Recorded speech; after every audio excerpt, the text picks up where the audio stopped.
বন্ধুরা আসসালামু আলাইকুম। পেরুর বিপক্ষে ৩-৪টি পরিবর্তন নিয়ে মাঠে নামছেন বিশ্ব চ্যাম্পিয়ন আর্জেন্টিনা। তো চলুন দেখে আসি কেমন হবে আর্জেন্টিনার সেরা একাদশ। বিস্তারিত জানতে আমাদের সাথেই থাকুন।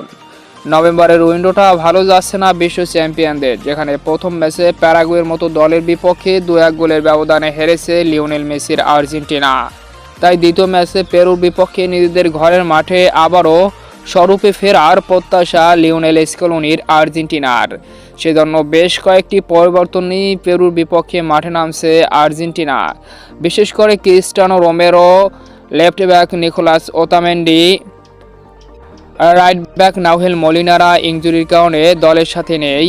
অর্থাৎ তাদের পরিবর্তে নতুন মুখ দেখা যাবে আর্জেন্টিনার সেরা একাদশে পেরুর বিপক্ষে। সেক্ষেত্রে গোলকিপার পজিশনের জায়গা করে নেবে বরাবরের মতো এমিলিয়ানো মার্টিনেজ। রাইট ব্যাক পজিশনের জায়গা করে নেবে গঞ্জালো মন্টিয়েল।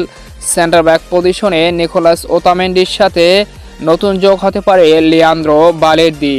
লেফট ব্যাক পজিশনে নতুন ডাক পাওয়া নাউহেল পেরেস জায়গা করে নেবে পেরুর বিপক্ষে।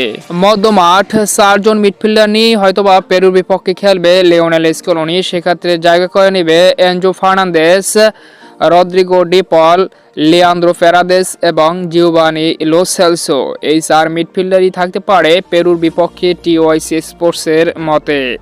ফরওয়ার্ড পজিশনে জায়গা করে নেবে অধিনায়ক লিওনেল মেসি এবং সর্বশেষ ম্যাচে গোল করা লাউতারো মার্টিনেজ। এই দুর্দান্ত ভয়ঙ্কর বিধ্বংসী একাদশ নিয়ে পেরুর বিপক্ষে ঘরের মাঠে মুখোমুখি হতে যাচ্ছে বিশ্ব চ্যাম্পিয়নরা। তো এই ম্যাচে কেমন করবে আর্জেন্টিনা, অবশ্যই কমেন্টে আপনার মতামত জানান।